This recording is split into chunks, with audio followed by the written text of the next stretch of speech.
Aujourd'hui, nous accueillons comme sponsor de Métamorphose la marque engagée Yara, les premiers à avoir proposé une alimentation bio pour chiens et chats il y a 30 ans. Tout a commencé avec la conviction que l'alimentation saine doit être réalisée avec des ingrédients bio de la meilleure qualité et aussi avec l'empreinte environnementale la plus faible possible.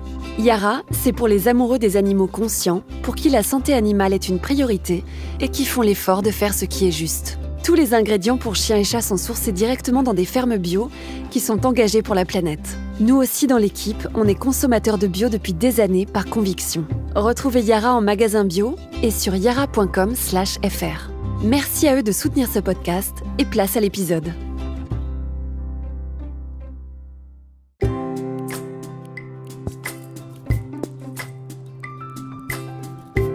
Bienvenue dans notre nouvelle série coaching en compagnie de Lucille Polchevance, qui est coach experte et romancière, auteure du merveilleux livre L'enfant de la source au livre de poche. Avec elle, je vous propose de découvrir une fois par semaine de puissants outils de coaching très concrets sur des thèmes qui nous concernent tous. Et préparez-vous aussi, comme d'habitude, à faire un petit exercice de mise en pratique à la fin du podcast. Aujourd'hui, avec la coach, on parle d'hypersensibilité. Oui, on adore ce sujet dans Métamorphose, avec cette fois-ci une dynamique qui est plus axée projet pro et travail. Alors, comment en faire une force, d'abord au travail, mais aussi dans la vie de tous les jours? Comment détecter si vous êtes vraiment hypersensible? C'est de tout cela dont nous allons parler aujourd'hui avec Lucille Polchevance, évidemment. Bonjour Lucille. Bonjour Anne, merci beaucoup de me recevoir et j'en profite pour dire un grand merci à tes auditeurs parce que les premiers podcasts de cette série sont déjà sortis et merci pour vos retours, vos questions, vos partages, vos remerciements. C'est vraiment très très très agréable. J'ai des demandes de sessions, des demandes de conseils et puis pour répondre au plus grand nombre, je mets en place un atelier en ligne tous les 15 jours à partir de fin mars et je trouve ça très sympa d'aller partager avec vous. Ça démocratise le coaching, ça va le rendre accessible au plus grand nombre. Et merci beaucoup, en tout cas, de tous vos messages. Et merci à toi, Anne, évidemment. Alors, pour commencer ce podcast, cette première question, est-ce que toi, tu es une hypersensible, Lucille ? Ah mon Dieu, oui. Une grande hypersensible. Et la raison pour laquelle je voulais vraiment parler hypersensibilité et activité, travail, entre autres, c'est parce que je l'ai nié vraiment profondément dans mon hypersensibilité pendant des années et à tel point que j'ai fait 2 burn-out qui m'ont amené aux urgences à l'hôpital à 2 reprises donc c'est pour te dire si je connais bien le sujet. Alors, tu vas nous dire justement ce que c'est que l'hypersensibilité. Tu vas nous en donner d'abord une première définition, description, pour connaître un peu les grandes spécificités. Puis après, je te poserai cette deuxième question sur ces thèmes un peu et ces mots qui sont un peu à la mode en ce moment, un peu tendance, hypersensible, zèbre, HP zèbre, c'est un peu dans la même catégorie. Évidemment, les 10 qui sont aussi une autre catégorie. On a l'impression que tout le monde cherche aussi un peu à se coller des étiquettes et donc on reviendra aussi là-dessus, évidemment. Bien sûr. Donc, en ce qui concerne la définition, on va dire, de l'hypersensibilité, ça va être, je fais les choses de manière très simple, ça va être une grande sensibilité, donc beaucoup d'empathie, une émotivité parfois extrême et un besoin de sens. Alors, toi qui as interviewé Sébastien Boller, qui nous parle de notre cortex singulaire au sein de notre cerveau, qui fait que tous les êtres humains ont besoin de sens, mais les hypersensibles sont connectés à ce besoin de sens. Plus que les autres, mais tout simplement parce qu'ils sont peut-être en contact avec ce besoin. Quand on scanne le cerveau des hypersensibles, on se rend compte que leur thalamus, qui nous aide à filtrer et prioriser les informations, fonctionne de manière moins efficace chez les hypersensibles. Donc, il y a beaucoup plus de saturation d'émotions, d'informations, d'événements. Enfin, il y a une saturation assez rapide chez l'hypersensible. C'est comme si ça se bousculait un peu au portillon, quoi. Exactement, moins de Toutes filtre. Les infos arrivent un peu comme ça, quoi, moins de filtre. Ouais. Oui, en vrac, et puis après on sature et on comprend pas, on est fatigué en vérité, on a besoin de s'isoler. Autre chose qui caractérise les hypersensibles, et ça c'est pareil, on le voit à l'IRM, c'est qu'ils ont des neurones miroirs plus actifs. Les neurones miroirs, c'est les neurones qui sont les neurones de la relation, de l'empathie. Quand on est en empathie avec quelqu'un, nos neuromiroirs s'allument. Ou quand on est en mimétisme du comportement de quelqu'un aussi.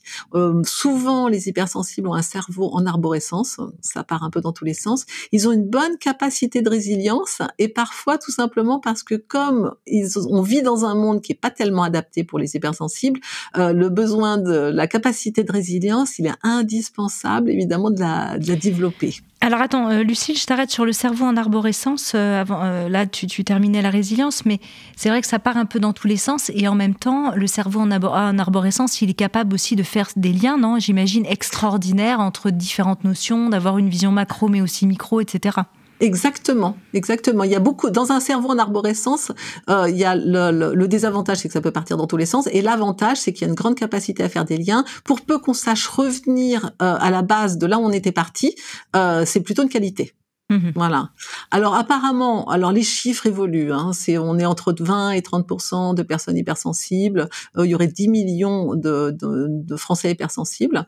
Voilà. Donc ça, c'est à peu près les chiffres. Et quelque chose dont j'ai vraiment très très envie de parler, c'est que on associe souvent les hypersensibles à des personnes fragiles ou peureuses.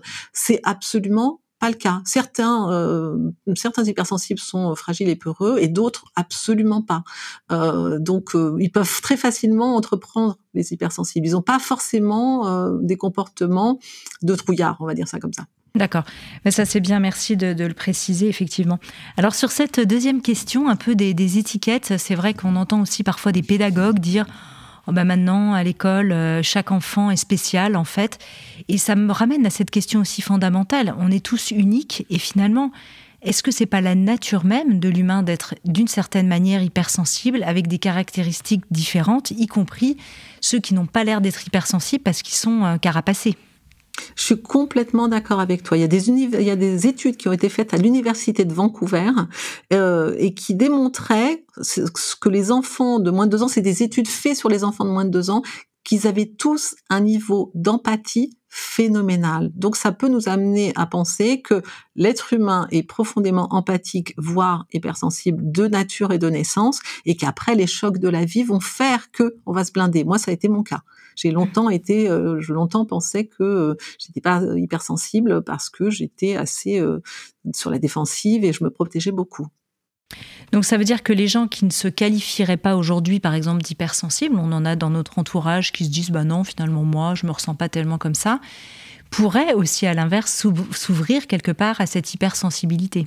Je suis complètement d'accord avec toi. C'est arrivé pas plus tard qu'hier. J'ai eu un client en ligne et on commençait à discuter et il me dit moi quand je regarde la télé avec mes sœurs, elles pleurent très facilement, moi pas du tout. Et c'est quelqu'un qui a vécu des traumas dans l'enfance. Et moi je lui ai envoyé, j'ai fait un petit questionnaire sur l'hypersensibilité qu'on pourra mettre en ligne d'ailleurs. On pourra le mettre dans le post. Et je lui ai demandé de répondre à ces questionnaires. Et en fin de compte, quand il a commencé à creuser un petit peu, il s'est rendu compte que oui. Il a un niveau d'hypersensibilité qui est important et qu'il s'en défend parce que il a appris à se blinder dans l'enfance. Mais derrière ce blindage, et il pense ne pas être sensible, moi j'ai détecté un hypersensible. Alors tiens, justement, dans ce questionnaire que j'ai, moi, la chance d'avoir sous les yeux, et puis vous l'aurez aussi, on le mettra sur tous nos réseaux respectifs, est-ce que tu peux nous en donner quelques-uns de cette liste ? Comment tu l'as faite d'ailleurs, cette liste, Lucile ? L'expérience de ma propre hypersensibilité et puis de mes clients, et comme il y avait déjà des tests qui étaient faits et que je trouvais pas toujours complets, je trouvais que parfois il manquait un petit peu de subtilité. Du coup, j'en ai fait un qui m'appartient et que dans lequel il y a beaucoup de questions et qui permet vraiment de faire un petit peu le tour. Alors là, je vais pas te donner toutes les questions parce qu'il y en a plus d'une trentaine, ça va être un peu long. Mais peut-être des choses un peu clés, tiens. Ouais, dans les compétences, les capacités des hypersensibles, ils décryptent, ils ressentent et décryptent assez naturellement les émotions des autres. Ils sont souvent très intuitifs, ils sont souvent sensibles au fait d'avoir des relations sociales, professionnelles, familiales harmonieuses, et ça, ils s'en rendent compte parce que quand ils vivent l'opposé, ils en sont perturbés, ils sont tendus, enfin voilà. Les hypersensibles, et ça, l'avantage de connaître son hypersensibilité, c'est qu'on peut agir dessus. Donc la prochaine question, c'est est-ce que vous ressassez facilement les situations pénibles et conflictuelles ? Moi, c'était mon cas. je ressassais parce que j'étais impactée plus que les autres, tout simplement. Une fois qu'on sait ça, on va pouvoir apprendre à gérer sa sensibilité et ses comportements. Tu vois, dans les capacités des hypersensibles, lorsqu'ils sont invités, ils vont percevoir facilement l'ambiance des lieux. Ils vont détecter si les personnes se sont disputées avant leur arrivée. Ça t'est déjà arrivé, ça? De sentir, t'arrives quelque part et tu sens que y a quelque chose dans la pièce. Oui, bah écoute, oui, ça m'est déjà arrivé effectivement, ou sentir même dans une maison, si je me sens pas bien, quoi. Tu vois, je pourrais pas habiter dans un lieu. Alors ça peut être aussi pénible, hein. On va voir aussi le côté pénibilité, l'hypersensibilité, puis les forces juste après. Mais c'est vrai que parfois, même dans un hôtel où tu sais que tu vas peut-être séjourner, ou dans un lieu de résidence de vacances pendant une semaine, et tu dis aïe aïe aïe, j'ai pas trempé la bonne chambre. Je la sens pas, mais je peux pas faire autrement. Ben voilà, c'est comme ça. Ça nous est tous. Je pense que beaucoup de gens se reconnaîtront aussi là-dedans. Hein. Ouais. Dans les choses qui peuvent impacter les hypersensibles, c'est les lumières vives, les odeurs fortes. Par exemple, moi, le nombre de fois où dans un VTC, j'ai ouvert la fenêtre parce que le parfum du sapin de voiture me soulevait le cœur. Tu vois, carrément. Les déos aussi. Les tissus rugueux, inconfortables, les bruits. Moi, je suis très sensible aux bruits. Il y a des hypersensibles qui sont sensibles aux ondes électromagnétiques, Wi-Fi, téléphone. J'ai une amie, on peut pas utiliser le téléphone en voiture avec elle. On peut pas téléphoner à côté d'elle, supporte pas. Certains hypersensibles sont sensibles aux effets de la caféine, la théine, les boissons excitantes, les sucres blancs. Voilà. On va réagir particulièrement. Toutes les substances comme ça excitantes, quoi. Oui. Et très souvent, les hypersensibles vont être particulièrement sensibles à la maltraitance animale, aux injustices. Ils vont sauter en l'air dès qu'ils voient des injustices. Là, avec ce qui se passe en Ukraine en ce moment, moi, j'ai des hypersensibles qui sont en détresse. Mais vraiment, c'est douloureux, quoi. C'est pas, ils ont du mal à avoir la distance. Et je trouve que c'est une bonne chose, d'ailleurs. Oui, c'est ça. Oui, on en a aussi longuement parlé avec Aruna Lipsic dans un podcast précédent sur comment rester sensible et empathique. Exactement. Sans être complètement blessé soi-même de ce qui est en train de se passer et plongé dans les ténèbres, par compassion. Bien sûr. Alors, qu'est-ce qui se passe ? Évidemment, on va venir au point fort des hypersensibles, notamment aussi dans le travail, mais qu'est-ce qui se passe si on renie justement, comme le client dont tu parlais tout à l'heure, son hypersensibilité ? C'est-à-dire que peut-être qu'on la renie en conscience, mais peut-être qu'on la renie parfois inconsciemment, parce qu'on l'enfouit, comme tu le disais, dans l'enfance. Exactement. Il y a vraiment un risque de boomerang. Donc moi, je l'ai vécu, je t'en ai parlé là. Oui. Mais ça génère aussi des problèmes physiques, émotionnels. Ça peut générer de l'anxiété, des comportements d'évitement, des comportements de fuite. On peut tomber malade. On peut avoir un besoin de s'isoler et plus supporter personne, tout simplement. On peut somatiser. Et ce qui est intéressant, tu vois, c'est que quand j'ai des hypersensibles qui s'ignorent et qui sont impactés dans leur vie professionnelle ou personnelle par un événement d'enfance, ça m'est arrivé à plusieurs reprises qu'ils identifient cet événement comme bénin et que je leur explique que, en effet, c'est bénin pour quelqu'un qui a une sensibilité normale et pas à fleur de peau, mais que pour quelqu'un qui est hypersensible, ça relève du trauma et que du coup, il faut le traiter l'événement, non pas comme un événement désagréable qui s'est passé dans l'enfance, mais vraiment comme un trauma. Tu vois, ça m'est arrivé de rediriger certains de mes clients vers des thérapeutes en disant, écoutez, là, ça relève du trauma pour vous. Je te donne un exemple concret. J'avais un de mes clients qui avait des réactions très difficiles à tout ce qui était de la contrainte. Et en cherchant, en discutant, et dans le domaine professionnel entre autres, on s'est rendu compte d'un événement qui pour lui était absolument pas très grave, mais quand il m'en a parlé, il a commencé à avoir les mains qui se crispaient, les mâchoires aussi, donc c'était pas du tout anodin. Il avait été attaché ça me fait rire mais c'est pas drôle, par ses cousins à un arbre pendant 1 heure quand il était enfant. Et en fin de compte, des années plus tard, ça restait, il était encore en réaction contre toutes les contraintes et les peurs de se retrouver attaché quelque part et de plus pouvoir bouger. Et tu vois, chez un enfant qui a une sensibilité normale, on va dire, l'événement aurait été oublié. Lui se souvenait de tout, de l'émotion qu'il a ressentie, de comment il était habillé ce jour-là, etc. Ça, tu te rends compte que c'est un trauma en fin de compte. Oui, donc c'est le ressenti du vécu et non pas forcément l'événement en lui-même, voilà, qui pourrait paraître anodin, comme tu le dis, pour d'autres personnes. Alors, quelles sont maintenant les qualités, les points forts des hypersensibles, et notamment dans le travail? C'est vrai que certains peuvent se sentir parfois gênés avec cette hypersensibilité. Et du coup, soit se blinder, soit au contraire être vu un peu comme la personne, peut-être, comme tu disais tout à l'heure, être vu comme une personne peut-être plus vulnérable dans le connoté plus négativement par notre société, alors qu'en fait, c'est une force pour toi. C'est une force exceptionnelle. Moi, je m'en sers tous les jours dans mes sessions et je suis tellement heureuse d'avoir apprivoisé et accepté mon hypersensibilité parce que les hypersensibles sont souvent des grands communicants. Quand ils acceptent leur hypersensibilité, ils ont souvent un niveau d'empathie donc très important. Ils ont une intuition qui est vraiment intéressant. Je te donne un autre exemple concret. J'avais un architecte en session et je l'aide à détecter son hypersensibilité et je lui ai donné un exemple concret. Je lui ai dit, est-ce que tu sais ce qu'il faut faire dans les maisons?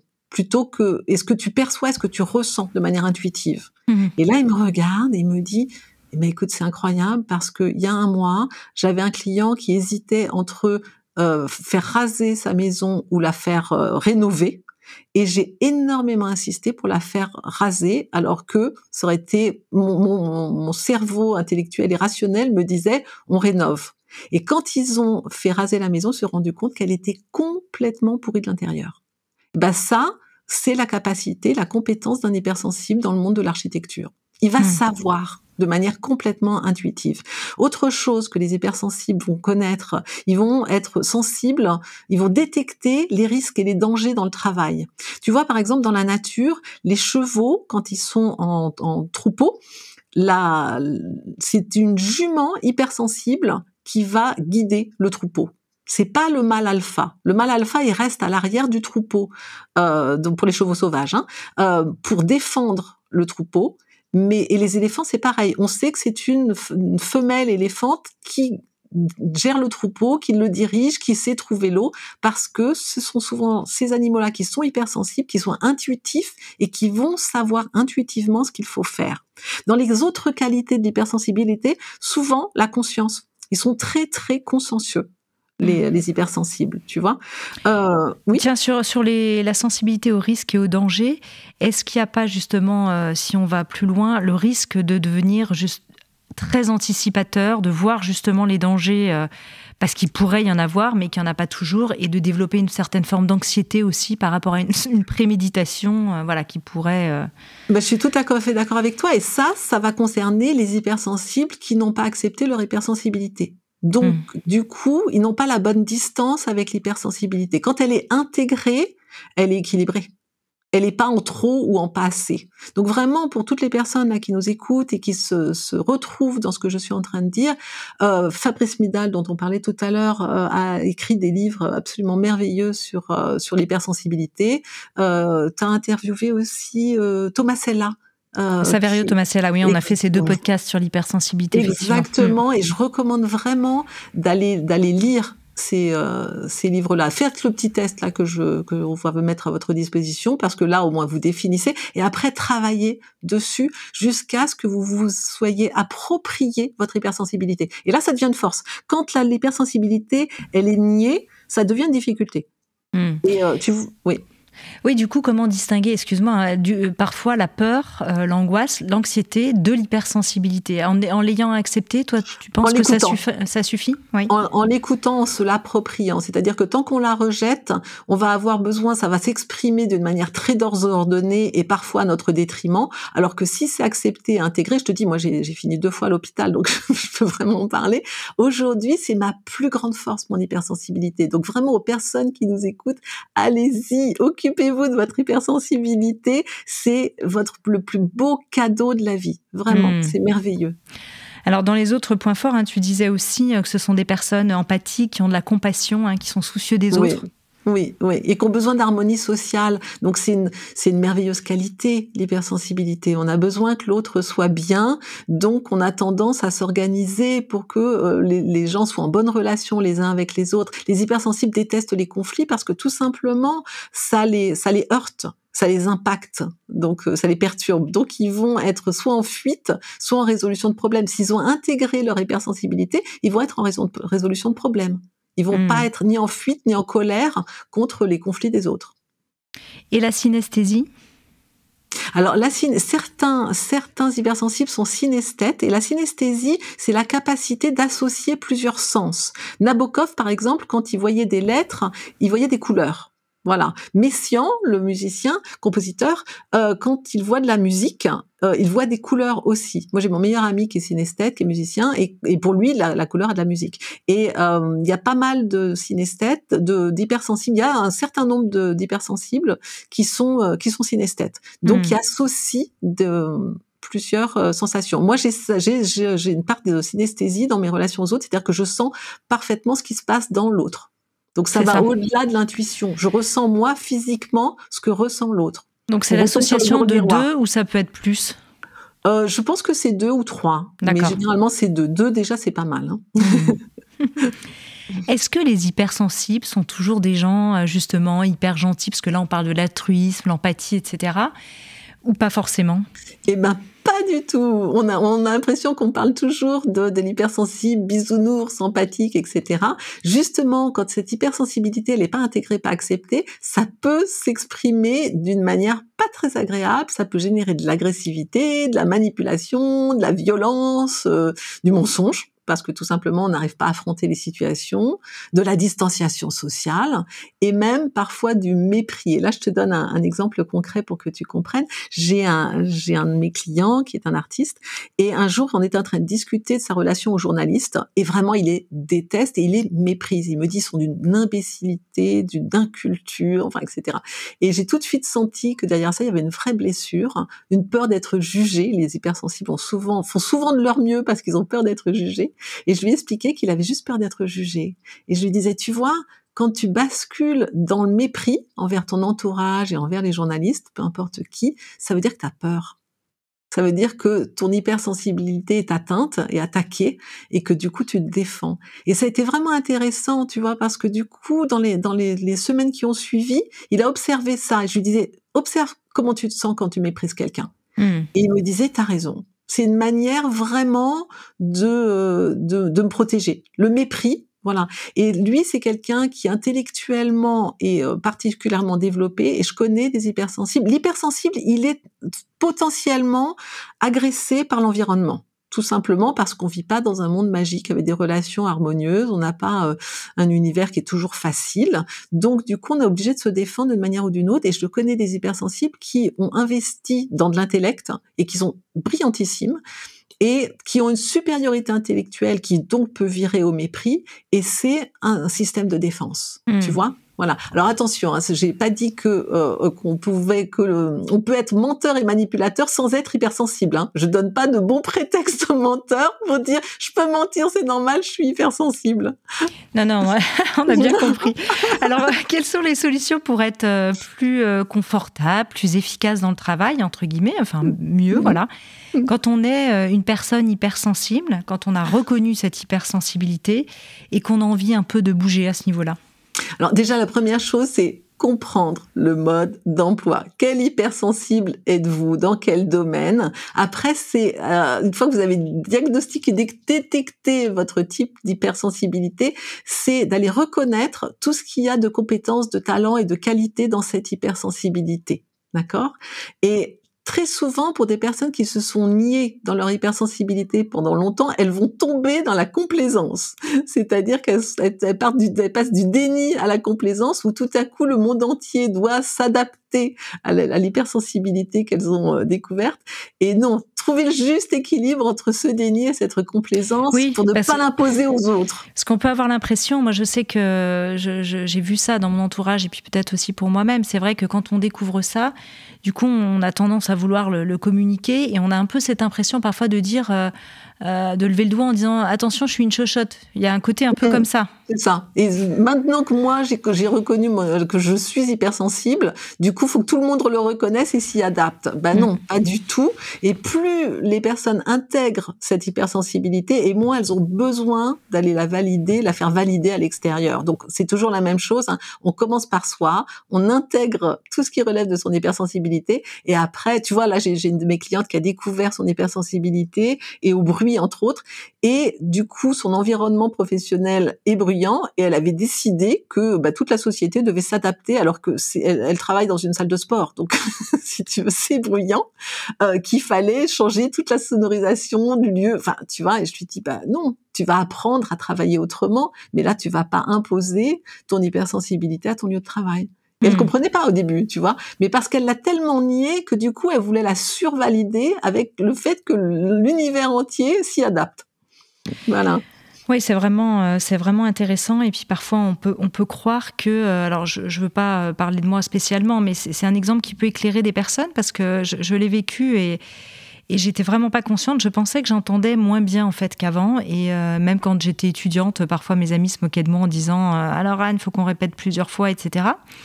Et ma fille, qui avait des problèmes un peu d'oreille, allait faire des tests. Et du coup, le médecin m'a proposé de faire des tests aussi. Et j'ai découvert que j'étais hyper acousique. Et que c'est pour ça que j'avais l'impression de mal entendre. Parce que dès qu'il y a du brouhaha, comme je capte tout dans cette histoire de il n'y a pas de filtre, comme tu disais tout à l'heure, du coup, je distingue autant la voix du voisin ou de derrière, ou la musique, ou le ceci, le cela, que la personne qui me parle en face. Et donc, ça peut aider des gens, parce que moi, ça m'a vraiment aidé, en tout cas, de savoir ça. Ouais, tu vois, tu retombes sur ce que je disais, c'est-à-dire comprendre le mode d'emploi. Une fois qu'on sait ce qui se passe, on peut s'adapter. Et moi, je suis comme toi, je choisis que des restaurants où il n'y a pas de bruit. Alors à Paris, c'est pas toujours facile. Mais dans les grandes villes. Dans les grandes villes, c'est pas toujours évident, mais en tout cas, au maximum, j'essaye de trouver des lieux qui soient pas brillants. Donc dans les autres solutions, c'est choisir une entreprise dont les valeurs correspondent à votre sensibilité. Voilà. Et parfois, ça va même jusqu'à créer son entreprise. J'ai accompagné l'année dernière une hypersensible. Je lui ai dit, tu sais, tu as vraiment un profil d'entrepreneur. Donc, je pense que tu devrais travailler pour toi. Et elle a fini par démissionner au bout de quelques mois. Elle a créé sa société. Ça marche très bien. Parce que elle avait ce profil-là et et son hypersensibilité la mettait en porte-à-faux à longueur de temps dans son boulot. Donc maintenant, au moins, les choses se font comme elle en a besoin de le faire. Autre chose par rapport au travail, c'est de trouver un travail qui ait du sens. Tu vois, si les hypersensibles, ils ont beaucoup de mal à faire une activité qui n'a pas de sens. C'est impossible. Ça, c'est très difficile. Autrement, ça les met dans une contradiction interne qui est vraiment importante. Autre chose, quand on est hypersensible, c'est apprendre tout ce qui relève de la communication, de manière à pas se renfermer ou ne pas chercher à imposer, etc. Une dernière chose, c'est de savoir gérer le stress, la distance. Voilà. Alors la cohérence cardiaque, ça marche très très bien. L'exercice physique aussi, ça c'est une bonne chose. Pour ceux qui n'ont jamais fait de cohérence cardiaque, j'en ai enregistré une guidée sur ma chaîne YouTube qui permet de commencer tranquillement à savoir comment on respire, comment on se positionne, etc. On pourra mettre le lien. Oui, et puis on l'a dit à la dernière émission, effectivement, et on a enregistré aussi une série complète Métamorphose avec Stéphanie Nonsan, 6 épisodes là, sur la cohérence cardiaque. Oui. Très donc bien, c'est vraiment d'ailleurs un outil qui a le vent en poupe. J'en ai parlé l'autre jour avec le professeur Salman qui lui disait que les études d'un point de vue clinique ne montraient pas forcément l'emballement que nous on peut avoir. Enfin nous, quand je dis nous, certains professionnels, d'autres professionnels de santé ou des coachs ou des thérapeutes. Mais effectivement, après, de toute façon, il n'y a pas d'effet secondaire donc négatif. Donc le mieux, c'est d'essayer de le faire et de voir en fait si ça nous correspond bien, tout simplement. Après, moi, d'une manière purement pragmatique, c'est un outil que j'utilise très souvent et je vois bien que quand je fais faire de la cohérence cardiaque à des personnes avant une prise de parole en public ou avant un concert ou avant une compétition sportive, l'effet est extrêmement efficace. Ouais. Alors, est-ce que c'est l'effet placebo? Peut-être, je ne sais pas, mais en tout cas, c'est extrêmement efficace. Bon, c'est super. En tout cas, c'est bien. Je trouve qu'on a bien fait le tour du sujet. Évidemment, on aura encore plein de questions. Et puis, on le disait tout à l'heure, il y a eu ce podcast aussi avec Saverio Tomasella sur l'hypersensibilité, avec Fabrice Midal. Et puis, évidemment, leurs livres et leurs travaux. Et puis, toi, ce que tu fais aussi avec ce questionnaire. Donc, maintenant, on va passer à la partie pratique, comme toujours avec toi, Lucile. Et puis, je le dis avant d'arriver en conclusion, parce que j'aime bien laisser les gens sur quelque chose d'un peu doux à la fin. Il y aura, comme la dernière série, il y aura une surprise bonus. On va pas dévoiler tout de suite ce que c'est avec toi pour un 7e épisode. Voilà. Petite cerise sur le gâteau et qui nous apportera encore plein de choses qui sera enregistré par toi toute seule. Et voilà. Et donc, on l'introduira dans ce dernier podcast. Petit cadeau, en effet. Voilà, petit cadeau. Donc là, c'est à toi. Maintenant, on va passer à la partie pratique. Pour l'hypersensible, quels vont être les bienfaits en fait de cet exercice que tu vas nous proposer? C'est justement d'aller reconnaître, valider cette hypersensibilité et l'intégrer en profondeur, parce que c'est vraiment un de mes objectifs. J'apporte ça à tous mes clients en session. C'est vraiment de s'approprier son hypersensibilité. C'est parti. Alors, vous allez vous installer confortablement, les yeux fermés, le dos droit, dans une position qui est à la fois tonique et détendue. Une position en même temps dynamique et relâchée, décontractée. Bien présent à vous-même, mais détendu. Fermez les yeux. Inspirez profondément. Relâchez le dos, les épaules, la nuque, les bras, le diaphragme,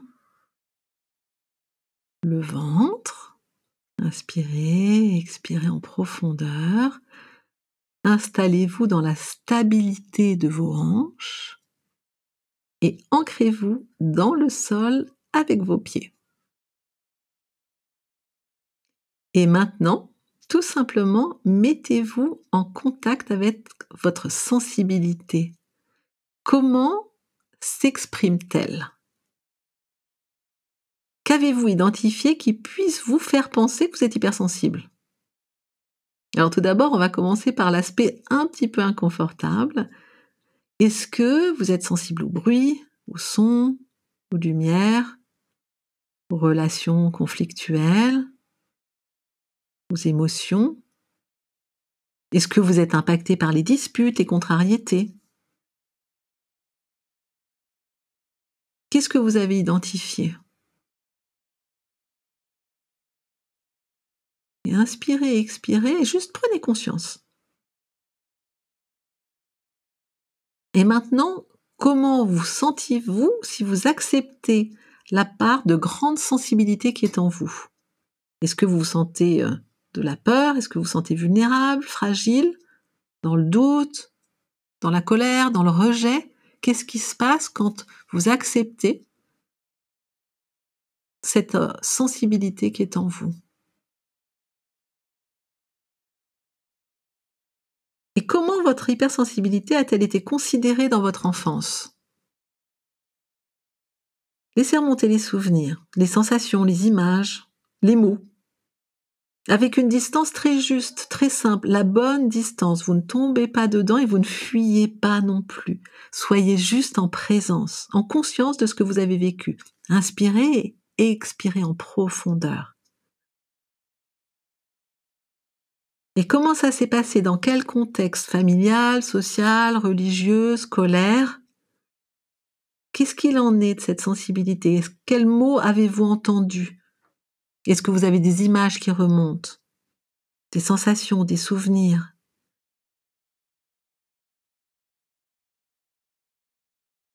Est-ce que vous avez ressenti de l'incompréhension, de la frustration, de l'injustice, du stress ? Et aussi, comment est-ce que vous avez réagi ? Est-ce que vous avez appris à renier vos besoins ? Inspirez et expirez en profondeur. Et aujourd'hui, qu'en est-il ? Quel comportement avez-vous mis en place pour gérer votre hypersensibilité ? Prenez conscience de la personnalité que vous avez construite, des habitudes, des pensées que vous posez sur vous-même, sur les situations, sur les autres. Inspirez, expirez.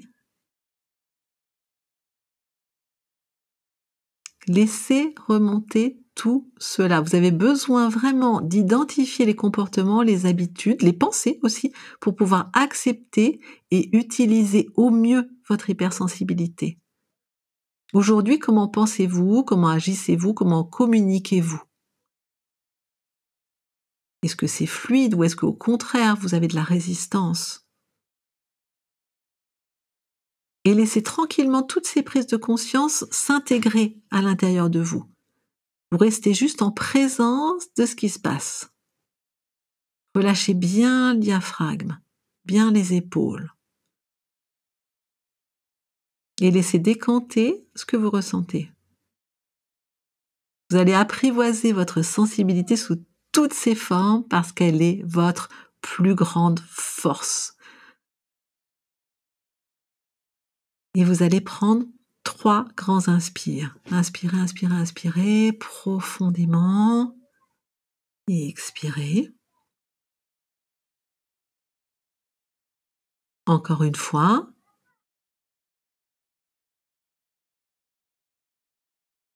Et encore une fois. Et maintenant, tout en douceur, vous allez accepter de vous repositionner dans votre relation à votre sensibilité. Vous allez faire le choix de l'assumer, de vous l'approprier. Vous allez faire la démarche de déployer vos talents, vos capacités, vos compétences dans tous les domaines de votre vie. Sentez-le, votre sensibilité, c'est votre point fort, votre talent. Et parfois, il suffit juste de la reconnaître, de la valider et de vous l'approprier pour bien vivre avec elle. Et personne ne peut le faire à votre place. Allez-y. Ce talent, cette compétence, ces capacités vous appartiennent. Et toutes les difficultés qui sont inhérentes, vous pouvez vraiment choisir de négocier avec, de vous adapter, de faire des choix qui vous conviennent mieux.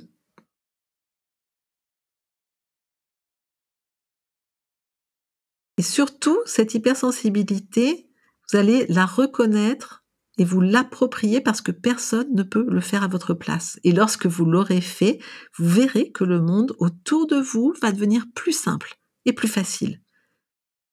C'est vous qui allez vous accorder à vous-même cette légitimité. Et lorsque vous l'aurez fait, vous verrez que vos proches, votre environnement le feront aussi. Surtout, n'attendez pas que la solution vienne de l'extérieur. Faites le chemin, prenez-vous en charge et le reste va suivre. Et maintenant, inspirez, expirez, vous allez redresser les épaules, ouvrir la poitrine, ouvrir les bras, le dos il est bien droit, il y a de la fierté dans votre dos, il y a du dynamisme, il y a de la puissance, il y a de la force, il y a du courage, il y a de la confiance. Sentez que cette hypersensibilité, elle s'intègre en vous, en profondeur. Et aidez-vous de votre respiration. Encore, ouvrez bien les bras, prenez votre place, poussez les murs. Inspirez et expirez. Et vous allez laisser circuler les jugements, les limitations, les restrictions qui ont été posées sur vous, de manière intentionnelle ou non. Et vous reconnaissez, vous intégrez tout ça, ça fait partie de votre expérience, vous le transformez, et vous reconnaissez maintenant vos compétences, vos capacités. Souvenez-vous de vos réussites, de vos succès. Souvenez-vous du nombre incroyable de fois où votre sensibilité a été votre plus grande force. Inspirez, expirez. Et quelles sont les sensations intérieures que vous souhaitez ressentir dans votre relation à cette magnifique sensibilité? Vous voulez ressentir de la confiance, de la fierté, de la solidité, de la facilité, de la sécurité. Qu'est-ce que vous voulez vivre? Choisissez d'incarner tout cela. Qu'est-ce que vous avez envie de penser de vous-même? Qu'est-ce que vous avez envie de ressentir en vous-même? Qu'est-ce que vous avez envie d'incarner dans votre corps, dans vos émotions, dans votre vie quotidienne? Comment est-ce que vous voulez vous sentir, tout simplement? Construisez-le à l'intérieur de vous. Inspirez, expirez. Prenez votre place. Et ça s'installe dans votre dos, dans votre ventre, dans vos épaules, dans vos hanches, dans l'ancrage de vos jambes. Vous intégrez profondément cette sensibilité de la tête aux pieds. Et sentez que la sécurité et la légitimité s'installent en vous aussi. Vos pensées sont beaucoup plus claires, vos émotions sont plus limpides, plus simples, plus accessibles, plus stables. Sentez que le calme s'installe en vous, l'assurance, la légitimité. Inspirez et expirez profondément avec ce nouvel état d'être. Encore, encore, encore, encore. Et sentez à quel point vous méritez de vous réaliser dans votre pleine dimension, dans tous les domaines de sensibilité à l'intérieur de vous. Et maintenant, faites de la place dans cette nouvelle personnalité tous les jours. Et je dis bien tous les jours, encore, encore, encore, parce que ça ne va pas se faire en une fois. Cela demande de la persévérance, de la patience. Donnez-vous tous les encouragements, l'amour, la bienveillance, la générosité dont vous avez besoin pour aller au bout de cette évolution. Et faites-vous confiance parce que vraiment vous le méritez. Et inspirez et expirez. Et tranquillement, quand c'est le moment, vous pouvez ouvrir les yeux.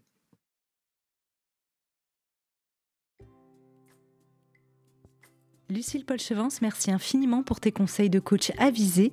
On peut te retrouver sur ton site www.lucilepaul-chevance.com et aussi évidemment sur tes réseaux sociaux qui sont indiqués sur toutes nos plateformes.